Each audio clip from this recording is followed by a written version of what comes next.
Hola, ¿qué tal amigos hermanos? Hoy traigo un bombazo, un bombazo.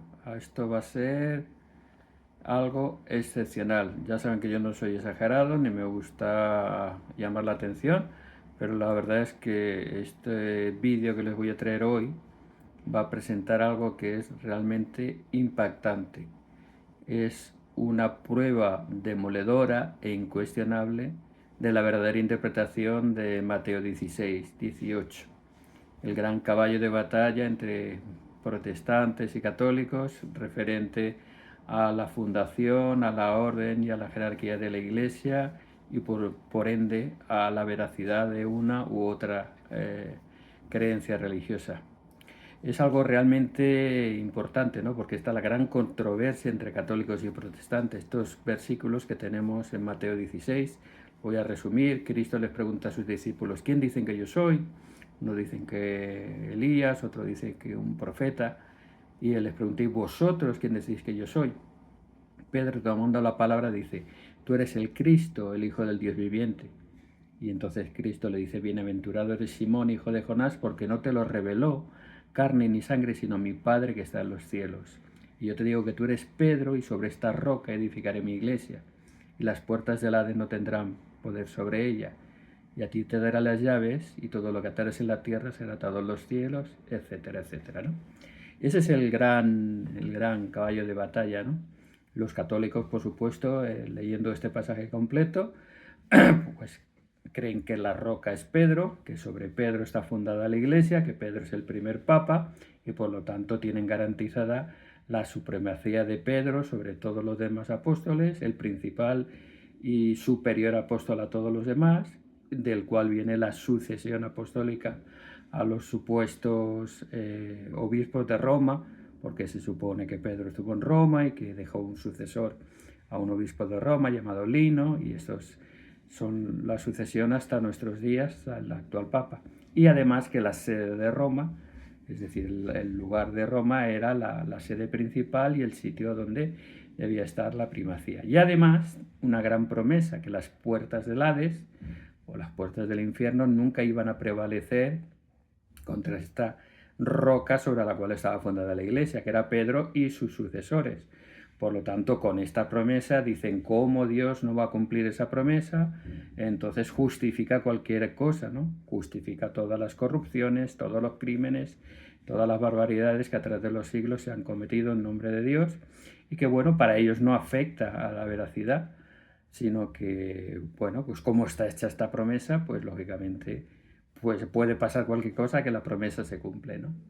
Esto creo que ya lo he explicado en alguna ocasión, aún voy a explicarlo de otra manera. Ahora me voy a centrar solamente en estos versículos y vamos a ver un vídeo independiente de un erudito en griego que tiene muchos vídeos, y este me lo pasó el otro día Rafael Hostos. Un saludo para él, gracias por pasarme este vídeo, porque es muy impactante. Ya he dicho, es un bombazo y nos va a enseñar realmente qué significan estos versículos acudiendo al griego original.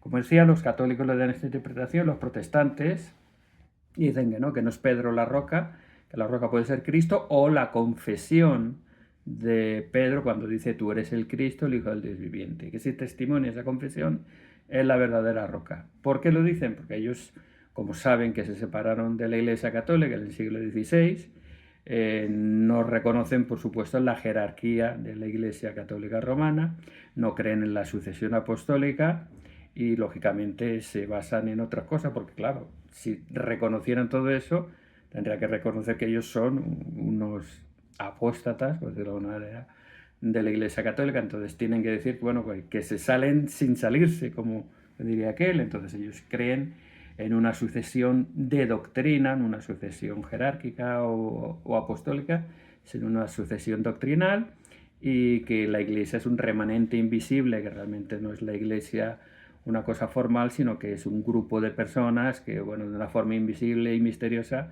han mantenido, dijéramos, esa doctrina pura hasta los tiempos de la Reforma. Entonces, de esta manera, pues hay una gran controversia en estos versículos entre unos grupos y otros.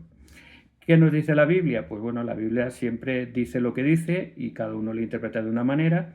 no queda muy claro, aunque aparentemente más se decanta la gente porque Pedro es la piedra, porque lo dice así, y aparentemente en castellano y en cualquier otro idioma moderno lo dice, pero ahora vamos a ver exactamente lo que nos dice el griego original de los escritos que tenemos. No tenemos originales del Nuevo Testamento, pero sí todos los manuscritos y los papiros más antiguos están escritos en griego, hasta el Antiguo Testamento, la Septuaginta, en griego koiné, kini creo que le dice, que es la pronunciación correcta, ahora lo veremos en el vídeo, y este griego común, que era la lengua franca de todo Oriente Medio y toda la zona oriental del Imperio Romano de la época, hablaban este griego común o griego kini, que era la lengua habitual de toda esta zona del Imperio Romano y de la zona greco-romana y demás.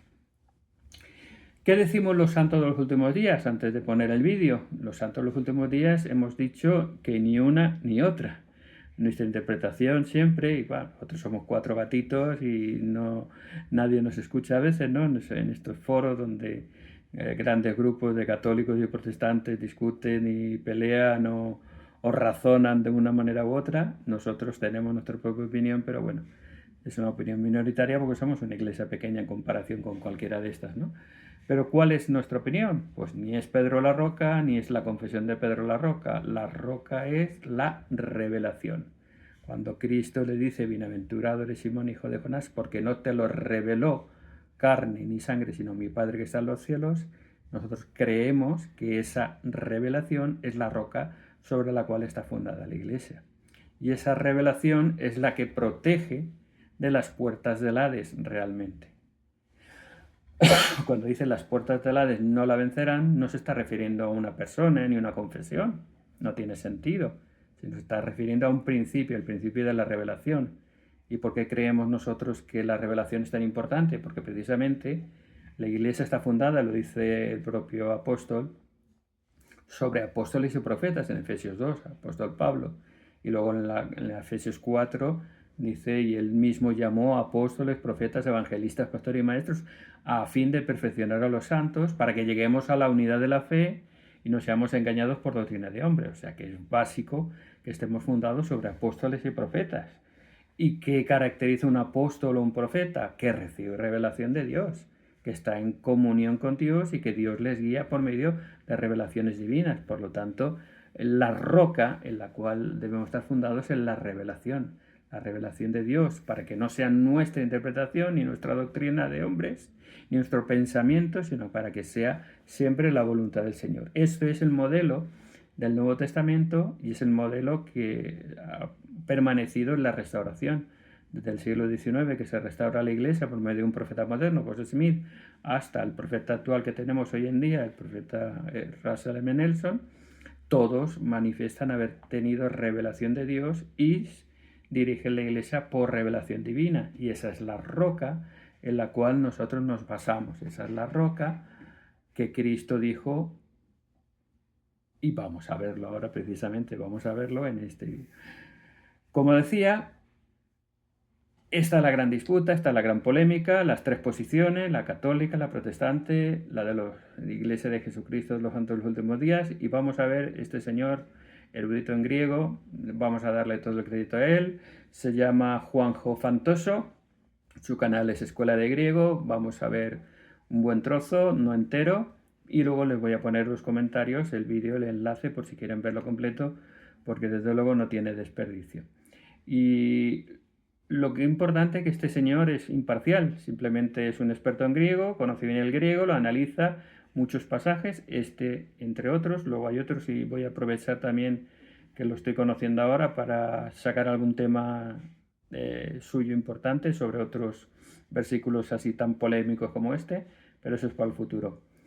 Hay 2 cosas importantes. Analiza el griego y va a sacar unas conclusiones que les va a llamar mucho la atención, y sobre todo utiliza algo que se llama los quiasmos. Un quiasmo es una figura retórica, una figura que se utilizaba en el Oriente Medio hace varios siglos, propiamente de las lenguas semíticas antiguas, en la cual se construye una frase de una forma para darle un sentido tanto poético como ilustrativo o realista muy importante. De aquí también quiero mandar un saludo a mi hermano Víctor Ayala del canal A Ti Te Digo. Él hace poco, hace una semana, sacó un vídeo precisamente hablando de los quiasmos en el Libro de Mormón, que también es una prueba de su autenticidad histórica y de su antigüedad, de que el Libro de Mormón realmente es un registro histórico antiguo, porque se ven muchos quiasmos. Ahora lo va a explicar este hombre también en este vídeo del griego, va a explicarlo muy sencillo y muy bonito, pero también les recomiendo el vídeo de Víctor Ayala, que lo voy a poner también en los comentarios, para que vean esos mismos quiasmos en el Libro de Mormón y en la Biblia, precisamente. Y con estas dos análisis del griego y de los quiasmos, vamos a identificar realmente cuál es la roca, Así que les voy a poner aquí el vídeo. Como saben, mi tecnología es muy primitiva, pero les vamos a poner aquí, lo tenemos, el vídeo de nuestro amigo Juanjo Fantoso. Adelante. Hoy analizaremos un pasaje que católicos y protestantes llevan siglos tirándose a la cabeza al uno al otro. Me refiero a la conversación que tienen Simón y Jesús, la cual encontramos en Mateo 16. Respondió Simón Pedro y dijo: «Tú eres el Cristo, el Hijo del Dios viviente». Entonces, respondiendo Jesús, le dijo: «Bienaventurado eres, Simón, hijo de Jonás, porque no te lo reveló carne ni sangre, sino mi Padre que está en los cielos. Mas yo también te digo que tú eres Pedro, y sobre esta roca edificaré mi iglesia, y las puertas del infierno no prevalecerán contra ella. Y a ti te daré las llaves del reino de los cielos, y todo lo que ate en la tierra será atado en los cielos, y todo lo que desate en la tierra será desatado en los cielos». El debate surge a raíz de la frase: «Sobre esta roca edificaré mi iglesia». ¿De qué rocas habla Jesús? ¿Se refiere a Pedro, como alegan los católicos? ¿Se refiere a la fe que muestra Pedro, como dicen los protestantes? Pues una vez más, el griego Kini nos dará la respuesta. Pamela metafrasume para el... Bueno, aquí hace la introducción. Los primeros minutos analiza la frase uno por uno y vamos a ver que más o menos llega hasta la parte en que realmente identifica... a ver. «Y sobre esta piedra edificaré mi congregación». Orea. Hasta ahora todo parece estar clarísimo como el agua. Simón iba a ser la base sobre la que Jesús edificaría su congregación, ¿no o qué? Católicos aplaudiendo en 3, 2, 1. Pues aquí viene el plot twist. Vamos a analizar lo que Jesús le ha dicho a Simón hasta ahora. Macarios y sarx quema ucapecalipsensi, si lego otisi y petros. Y vamos a incluir también el versículo siguiente, el 19. «Δώσωσι τας κλίδας της βασιλείας των ουρανών. Doy a ti las llaves del reino de los cielos. O ean lisis επί της γης, lo que ates en la tierra, o ean lisis επί της γης, lo que desates sobre la tierra». ¿Qué tienen en común todas estas frases que Jesús ha dirigido a Simón? Que todas ellas están en segunda persona singular. La forma tú. Son declaraciones que van dirigidas directamente a Simón, excepto la frase clave, que pitas titi petra, donde Jesús cambia a la tercera persona. Vámonos al Salmo 70 de la... Bueno, aquí es importante, aquí vemos tres claves. La primera clave que vamos a ver es que toda la frase, como él ha dicho, está en segunda persona, que se dirige a Pedro, pero hace un cambio a tercera persona. Cuando se refiere a la roca, es una tercera persona, por lo tanto ya no puede ser Pedro, y aquí nos va a dar algunos ejemplos. Vamos a seguir escuchando. La Septuaginta, el Salmo 71 en nuestro Antiguo Testamento. Aquí David está dirigiéndose a Dios y le dice: «Episi ilpisa, en ti esperé, en ti tuve esperanza». Epi sí, está usando el pronombre personal en segunda persona singular en el caso dativo, pero es segunda persona. Epi sí, en ti. Tenemos otro ejemplo en Isaías 26, 3. Otiepisi ilpisan Kyrie. Que en ti tuvieron esperanza, Señor. Aquí también Isaías está dirigiéndose al Señor y usa el pronombre personal en segunda persona. Episi, en ti. Cuando una persona se está dirigiendo a otra y lo que está emitiendo va dirigido directamente a esa otra persona, se usa la segunda persona singular. Tú. Si nuestra frase fuese una mención directa de Jesús hacia Simón, la estructura sería como la de estos ejemplos que acabamos de ver. Sí, Petros, que pisí y codomiso mutin ecclesian. Tú eres piedra, y sobre ti, episí, edificaré mi congregación. Pero no es el caso. Jesús cambia justo en esa frase a la tercera persona, rompiendo esa dirección Jesús-Simón y dejando ver que esa Petra sobre la cual edificaría su congregación no era directamente Petros, sino otra cosa. ¿Pero cómo es posible? Si Petros está justo antes del demostrativo. Pues ya, el demostrativo no siempre hace referencia a lo que está justo, inmediatamente pegado antes.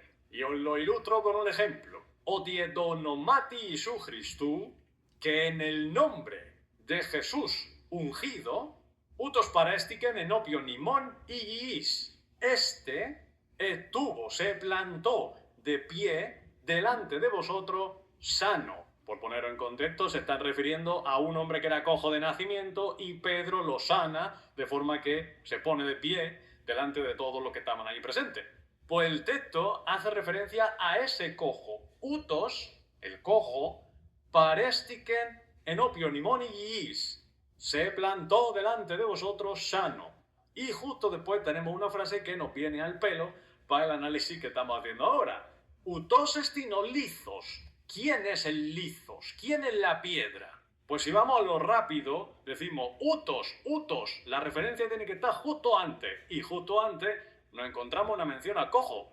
Pero la piedra angular, que se menciona en el contexto de ese versículo, no es el cojo, sino lo que hay antes del cojo. O Jesús Christos, Jesús el ungido. Y aquí se ve de una forma bastante clara que el demostrativo no siempre hace referencia a lo que está inmediatamente antes, sino que puede hacer también referencia a algo que se ha dicho más atrás. ¿Hay algo más atrás en el texto que pueda ser considerado Petra? ¿Ves? Esto es lo interesante. Hay un cambio de segunda persona a tercera persona. Y no siempre en el griego, como él dice, no siempre en el griego, la idea va una detrás de otro. En castellano sí, pero aquí no. Y está diciendo, hay algo que puede ir. El demostrativo no siempre es en el anterior. Y ahora aquí nos va a dar otra, la segunda clave, para ver que realmente no se está refiriendo a Pedro, aunque aparentemente así lo sea. Pero en el griego original, en el griego quiní, no aparece así. Y sigue la segunda parte. ¿Que no sea Petros? Aparentemente no. Pero hay un punto del griego quiní que aún no hemos explorado y es el de la idea subyacente. Lo ilustro con un ejemplo. En la segunda epístola de Juan, capítulo 1, versículo 7. Y mi homologutes isun Christón erjómenon es arquí. Los que no confiesan que Jesús el ungido vino en la carne, utos estino planos que Christos. Este es el engañador, o planos, el engañador, el embaucador, que o Christos. Y el contrario al ungido. El anticristo lo traduciríamos hoy en día. ¿Veis la incoherencia entre la primera frase y la segunda? Primero tenemos una mención a un grupo, y mi homologutes, en plural, pero luego se usa el demostrativo utos en singular para hacer referencia a ellos. ¿Cómo es posible? ¿No debería haberse usado el plural estos son en lugar del singular este es? En griego quiní muchas veces se usa el demostrativo para hacer referencia no a las cosas mencionadas per se, sino al concepto, a la idea que hay detrás de lo que se ha expresado. Eso es lo que llamamos idea subyacente. Cuando el texto dice utos estino planos que o anticristos, Lo que está queriendo decir es que la idea transmitida anteriormente, es decir, el hecho de no confesar que Jesús es el ungido encarnado, es lo que convierte a una persona en planos que anticristos, en engañador y anticristo. Extraemos la idea del primer bloque, el mensaje que la persona pretendía transmitir, y esa idea, ese concepto subyacente, será lo que referenciemos con el demostrativo. Ahora que sabemos esto, volvemos al texto de Mateo y veremos que la idea subyacente de lo que Jesús está diciéndole a Simón es el hecho de que Simón haya obtenido su testimonio, haya recibido esa revelación del Padre que está en el cielo. Esa es la clave, ¿se dan cuenta? El primer clave era que cambiaba de segunda persona a tercera persona. La segunda clave es la idea subyacente, la idea donde está realmente el núcleo. Y no tiene por qué estar justo a continuación, sino está atrás, como los ejemplos que nos ha puesto. Y ahora aún nos va a dar una tercera clave para entender esto completamente claro, que la roca es la revelación y no Pedro ni su testimonio. El núcleo, la idea detrás de lo que Jesús le está diciendo a Simón, que la revelación divina, lo que viene de lo alto, es más importante que el conocimiento meramente humano. Siguiendo esta lectura, la Petra sobre la cual Jesús edificaría su congregación era la revelación de lo alto por parte del Padre, en contraposición a Sarx Keema, que sería el conocimiento físico y mortal. ¿Se dan cuenta? Ahí está la clave. Ahí está la clave. Lo dice clarísimo y aún lo va a repetir con la tercera clave que está añadiendo aquí, que va a añadir ahora, el quiasmo. Eso se justifica también por la segunda parte de la oración, que pile adu ucatis Jesus in aftis, y los portones del Hades. Y con esto también hay que tener cuidado porque Hades se suele traducir en español como el infierno, entonces tiene una connotación negativa que realmente no tiene nada que ver con lo que era el Hades. Hadis literalmente significa lo no visto, lo que no se ve, lo no visible. Y era el lugar donde residían los espíritus de la gente que moría, un lugar de tránsito, un lugar de espera. Y los portones del Hades no prevalecerán ella. ¿Ella quién? La congregación. Eclisía. El Hades es sinónimo de muerte. Entonces lo que está diciendo aquí Jesús es: la muerte no tendrá poder sobre mi congregación, porque su fundamento, su base, su cimiento, no es algo físico, sarx keema, sino algo que trasciende la muerte, o patirmu o entisuranis. Jesús añade esta última frase, esa referencia al Hades, para reforzar lo que he dicho justo antes de sarx keema. Y en este punto, segurísimo que alguien está diciendo: ¿veis? Ya está haciendo interpretaciones personales, están metiendo cosas que no salen en el texto. Vale. Hay un detalle más, un detalle sublime en las palabras de Jesús en este fragmento. Y es que esta respuesta que Jesús da a Simón es un quiasmo, una figura literaria muy común en el hebreo donde se repite un elemento en un orden y luego en el inverso con una idea central, una idea encapsulada. ¿Cómo empieza la respuesta de Jesús a Simón? Macarios y bienaventurado eres. Jesús da una bendición a Simón. Luego le dice: otisarx keema ucapecalipsensi, que carne y sangre no te lo revelaron. Después indica que ese conocimiento ha sido una revelación de opatirmu o entisuranis. Y entonces le da el nombre nuevo, sí y Petros. ¿Vale? A, B, C, D. Bendición, carne y sangre, revelación del Padre, Petros. Ahora continuamos con el texto. Que pitastiti Petra y cogomiso mutin ecclesia. Continúa Jesús diciendo que pile adu ucatis Jesus in aftis, y los portones del Hades no prevalecerán contra ella. Y termina dándole la llave dososi tasclidas ton vasilian ton uranon. ¿Veis el patrón? Esto, PCA, que tenemos aquí, es un quiasmo en todo su esplendor. A, B, C, D, C, B, A. ¿Qué hay en el centro del quiasmo? ¿Cuál es la idea central de lo que Jesús está diciendo? Sí y Petros. La idea central es Pedro y las demás ideas se vinculan automáticamente. Así que como conclusión, la lectura final de este fragmento, permítanme parafrasearlo, sería algo así. A ti, Simón, te considero una roca, te entregaré las llaves del reino y tendrás autoridad. Y mi congregación se basará en lo que el Padre revele de lo alto, tal como lo ha hecho contigo, de modo que la muerte no tendrá poder sobre ello. Y esto es todo, pedía, todo lo que se puede extraer del texto a nivel lingüístico y usando todos los recursos que nos proporciona el griego quiní, que no son pocos. Ahí tenéis el análisis y ya que cada uno saque sus propias conclusiones, tal, me pedía, ya.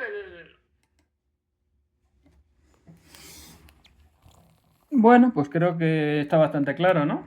Pedro es importante, es el actor principal, se le dan las llaves, se le da la autoridad. Por supuesto, no vamos a negar la función y el valor de Pedro, pero Pedro no es la roca. La roca es la revelación. Pedro, como apóstol de Dios, como autoridad con las llaves, ejerce esa autoridad y recibe revelación. Pero la Iglesia, para prevalecer, tiene que estar fundada sobre la revelación, que lógicamente está basada en apóstoles y profetas, que son las personas autorizadas, las personas llamadas por Dios para recibir revelación de Dios para dirigir a su Iglesia. Por lo tanto, creo que queda muy claro, y esto es concluyente, y creo que indiscutible, incuestionable, de que las llaves que recibió Pedro eran las de predicar el Evangelio y las de recibir revelación para guiarnos. ¿Qué pasó? ¿Qué conclusiones podemos sacar? ¿Qué conclusiones podemos sacar? Pues las conclusiones son sencillas, La Iglesia que Cristo organiza está basada, por supuesto, hay apóstoles llamados, hay apóstoles con autoridad, hay apóstoles con llaves, pero la roca en la que se funda la Iglesia es la revelación. No ningún hombre. Es que no tiene sentido que la Iglesia esté fundada sobre un hombre. Sobre todo Pedro. Pedro sabemos que era un gran hombre, pero era muy impetuoso, muy imperfecto, como todos somos imperfectos. Ya sabemos que cuando va a ser arrestado saca la espada y golpea y le corta la oreja al servo a los que vienen a arrestarlo. Luego lo niega 3 veces esa misma noche. De hecho, Pablo lo reprende y años después ya con el Espíritu, porque algunos dicen que bueno, no tenía el Espíritu todavía, pero años después Pablo lo reprende por su hipocresía, por ceder un poquito ante los judíos y no tratarlos igual. Es decir, que Pablo era imperfecto, no tiene ningún sentido que la Iglesia se base en una persona imperfecta. No tiene ningún sentido. El sentido es que las puertas del Hades no prevalecerán mientras haya revelación. En cuanto termina la revelación, que no encontramos ninguna revelación posterior al siglo I con los apóstoles, pues empieza a desaparecer la Iglesia, empieza a dejar de prevalecer y empiezan a meterse doctrinas de hombres y doctrinas imperfectas. Ya sabemos que cuando desaparecen los profetas, los apóstoles en el primer siglo, empiezan a haber ya cambios, hay muchos cambios. Lo hemos visto, lo he comentado en diversos vídeos anteriores. Desaparece la revelación y empiezan a haber cambios.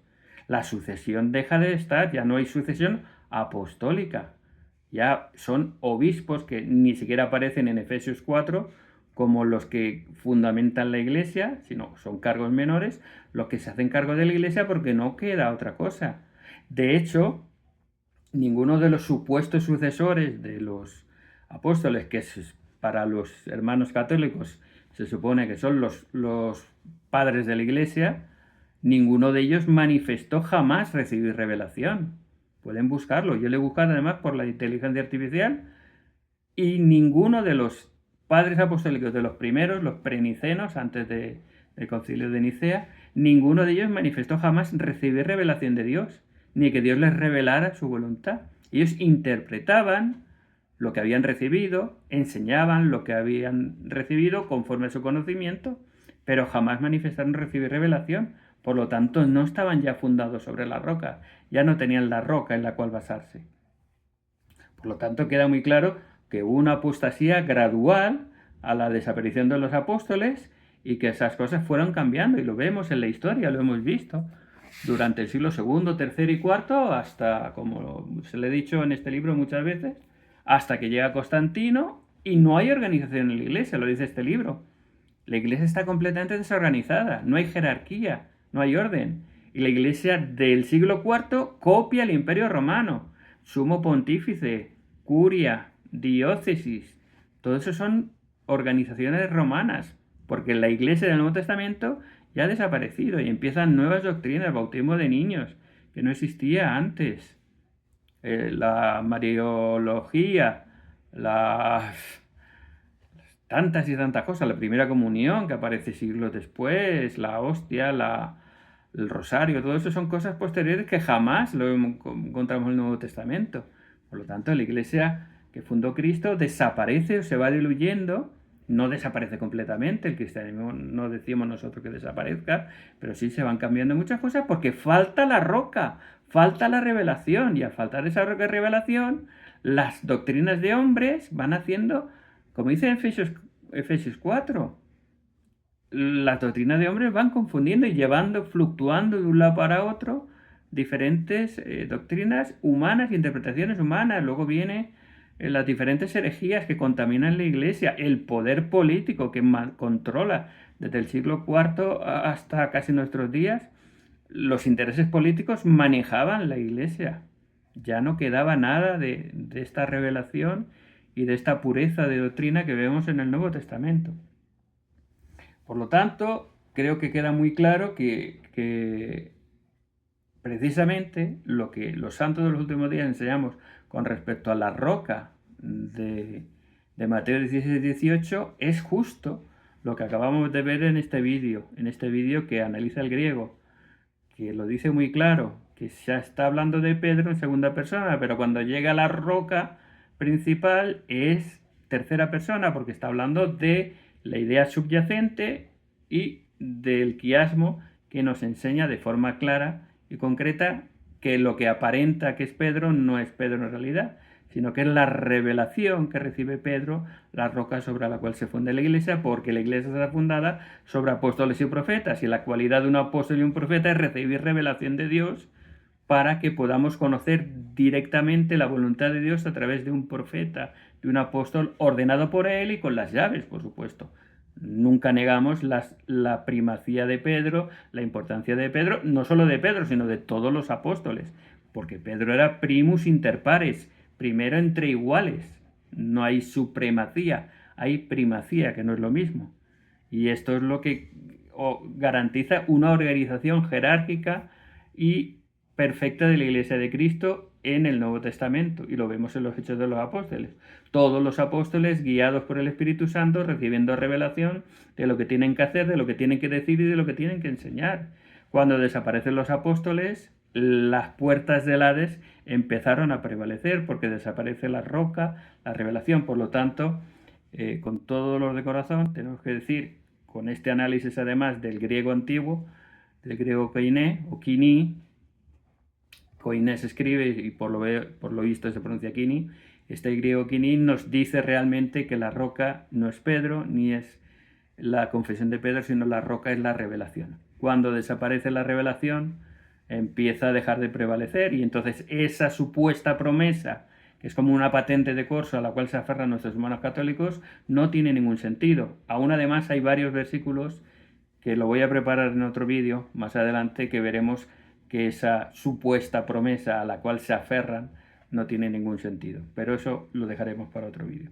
Lo que está claro es que si desaparece la revelación, desaparece la iglesia, viene la apostasía, que ya los propios apóstoles estaban diciendo.